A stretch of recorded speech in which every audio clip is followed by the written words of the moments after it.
Biz keçən dəfə əmək haqqının hesablanmasını keçdik. Yəni bu hal-hazırda ekranda gördüyünüz dövlət və neft sahəsində olan nümunədir.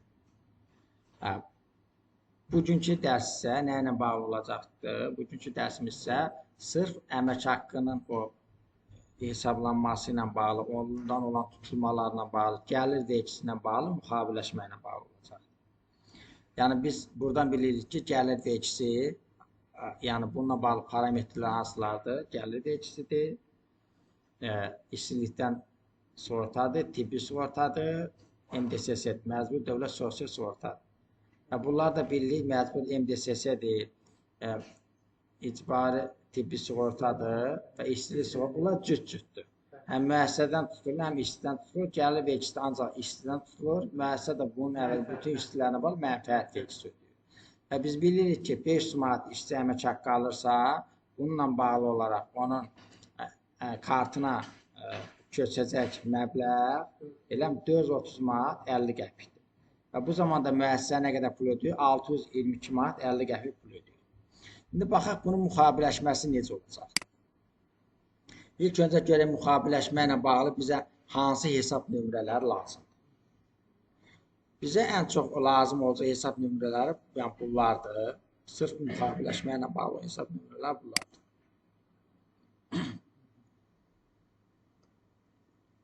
Vergi öhdəliklər.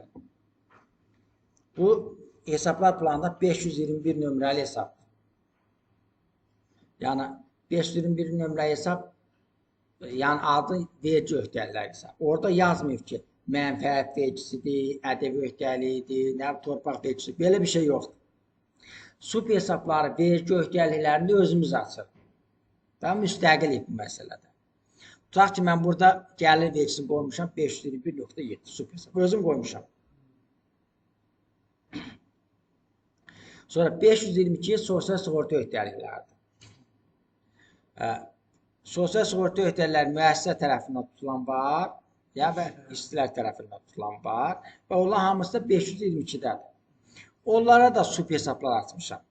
İlk 521, 2, 3-ü açmışam işçilər üçün, 4, 5, 6-nı da sub hesabını açmışam müəssisə üçün. Aydındır? Bura kimi aydındır. Və əlavə olaraq da 523 nömrə hesabda digər məcburi ödənişlər ola bilər, bununla bağlı ola bilər. Əmək haqqı öhdəliyin özü biz bildiyimiz kimi öhdəlik hesabıdır, 500-cü hesabdadır, 533 nömrəli hesabdır. Əmək haqqı xərci biz bilirik 711-də də qeyd edə bilərik, 721-də də. Və istehsal müəssisəsi olsa 721-də qeyd edirdik adətən.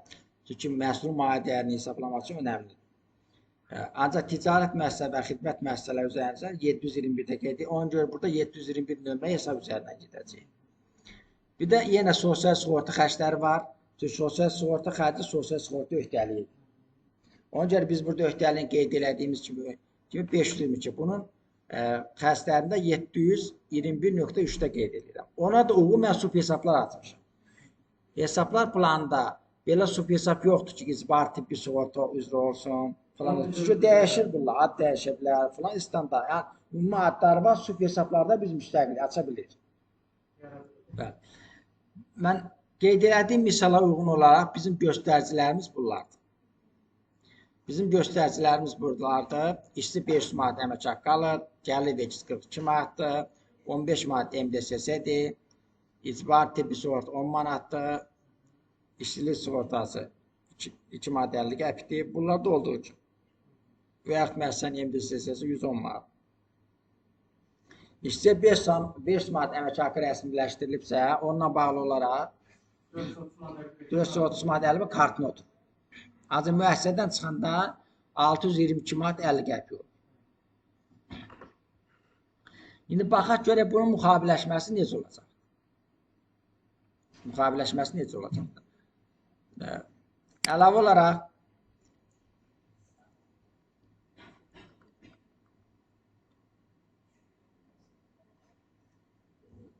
Bunun üçün əməliyyat jurnalı bu cür formadadır. İlk öncə əməliyyat jurnalını izah eləyək. Bura kimi olan bölməli.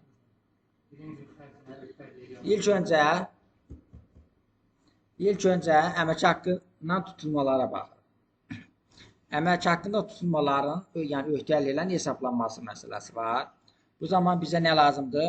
721-dən 533 biz müxabilə. Bu standart müxabiləşmədir. Biz bunu bilirik. Əmək haqqı xərci, əmək haqqı öhdəliyi. İkincisi nədir? Biz bu öhdəlik üzrə nə edirik? Onlara tutulmaları da müxabiləşməsini veririk. Çünki öhdəliyin azalması harada olur? Debetdir, razısınız. Ona görə də mən bunu hamısı 533 verirəm ki, azalsın. 533 verirəm ki, azalsın. Bunun özünə də kredit yazılışı verirəm. Mən ilk öncə bunun əməliyyat jurnalı üzərinə izah edirəm. Sonra da mən bunu T hesab üzərindən göstərəcəm sizə. Bunun müxabiləşməsi standart budur. Yəni, öhdəliklər 42 manat, 15 manat, 10 manat, 2 manat, 52 manat, 430 manat. Bunların təbii ki, hamısını cəmləyəndə bizə 500 verir. Bu 500-də cəmləri, bu 500-də cəm burada kreditli olanda bunun debetini müxabiləşir. Bu debetdə gəlib bu krediti müxabiləşir, sıfırlaşır. Bildiniz? Yəni, elə bir ki, ödənilməsidir. Sonra ikinci nə gəlir? Müəssisə üzrə var. Müəssisə üzrə hansılardır? Biz onu yenə 522, 4, 5, 6-da qeyd edirik. Eyni standart müxabiləşmədir. Sadəcə burada əmək haqqı öhdəliyi yazmır. Niyə? Çünki işçidən tutulan xərc sayılmır. Bu ÖMV ilə bağlı, ödəmə mənbəyi muzlu ödəmə mənbəyi vergi ilə bağlıdır. Ancaq müəssisə tərəfinə ödənilənlər cüt-cütdür.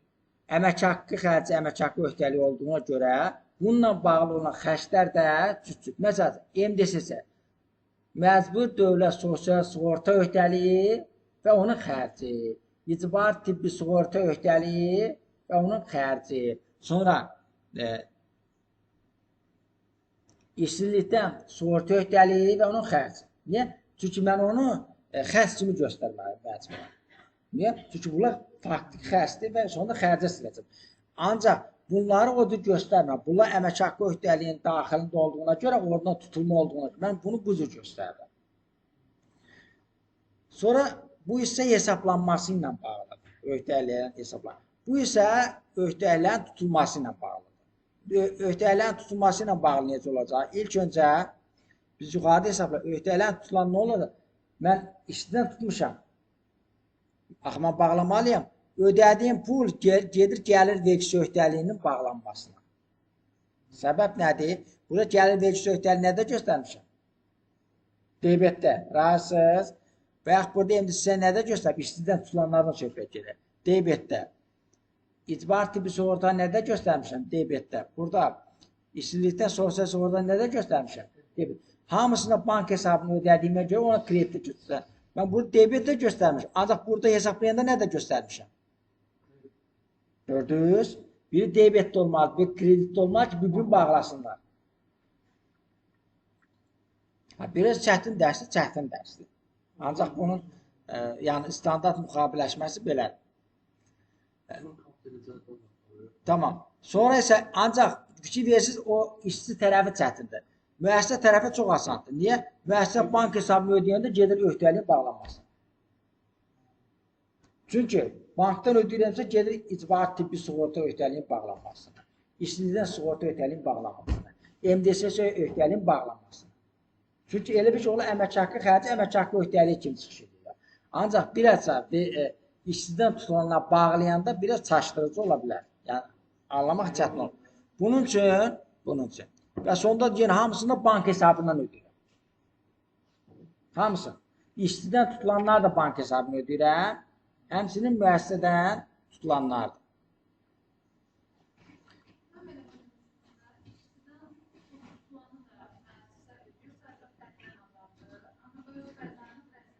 Bəli, işçidən tutulanlar da müəssisə ödəyir, işçidən tutub saxlayır. Müəssisə ödəyir, işçinin əvəzini ödəyir, o xərc sayılmır.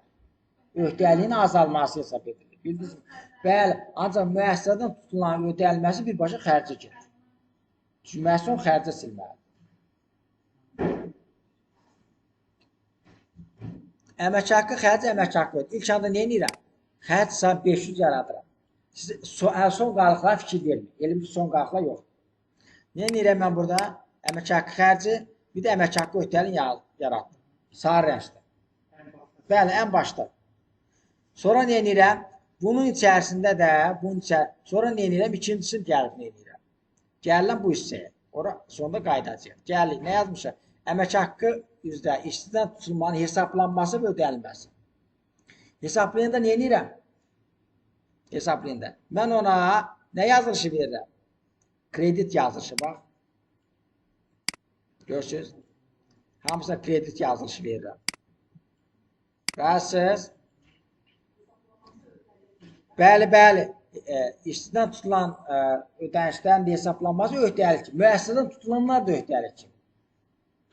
Dolay yolla nəyə bənzəyir? Nəyə bənzəyir? Elə bil ki, müvəqqəti olaraq müəssisədən 622 manat pul çıxıbdır, 430 ödənilir olur. Bunlar da dolay yolla müəssisənin öhdəliyidir.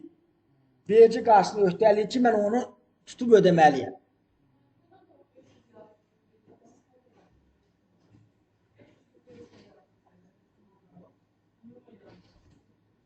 Çünki ona görə biz burada 500 ona görə kreditdə yazdıq ki, əmək haqqı xərci, əmək haqqı öhdəliyi. Normal.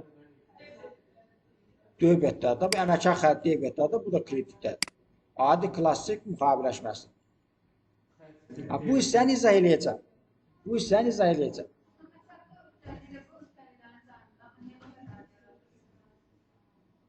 Səbirli olun.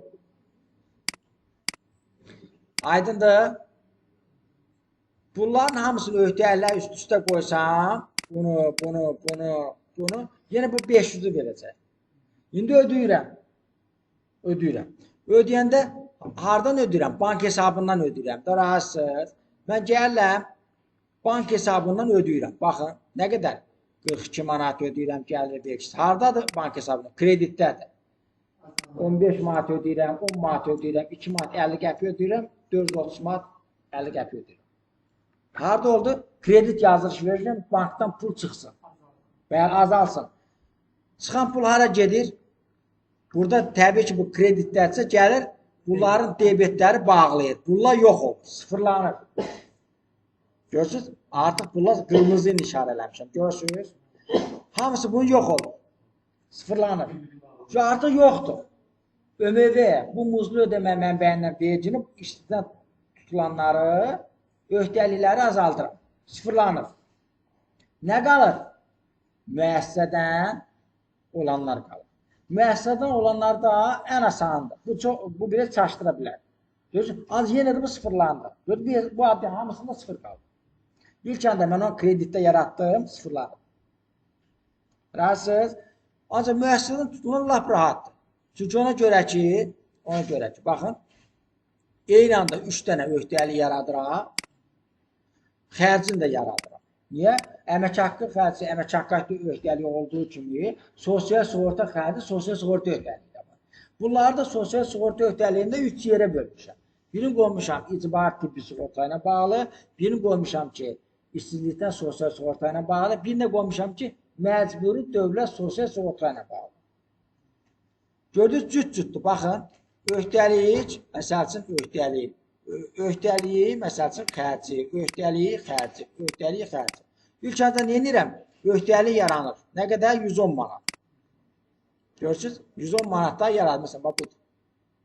Budur. Və budur. Bir də budur. Həmin anda nəyin də yaradıram? Xərclərini də yaradıram. 1, 2, 3. Xərclərini yaradıram. Artıq yenə mən bunu bank hesabından ödəyəndə gəlirəm, bax, buradan yaşıl rəşdi ifadə eləmişəm. Görürsünüz? 10 manat, 2 manat, 50 qəpik, 110 manat. Ödəyəndə yenə də gəlir, görsən, yaşıl ifadə eləmişəm. 10 manat, 2 manat, 50 qəpik, 110 manat. Yenə öhdəliklər sıfırlanır. Orada da sıfırlandı, burada da sıfırlandı.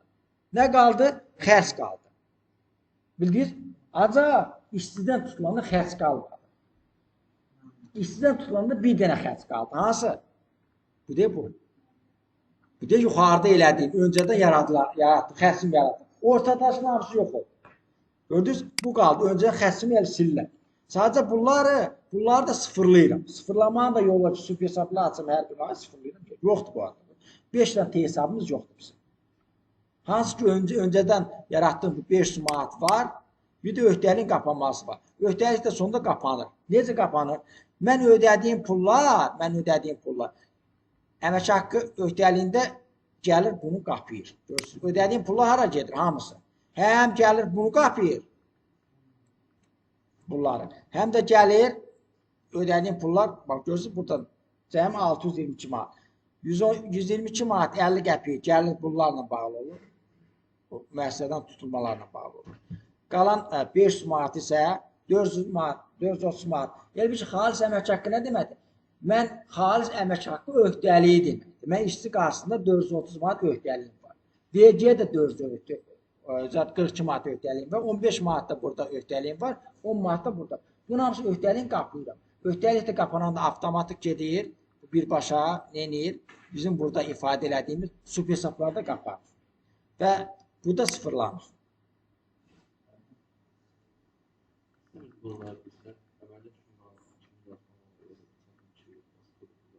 Və nəticə olaraq biz nə əldə edirik?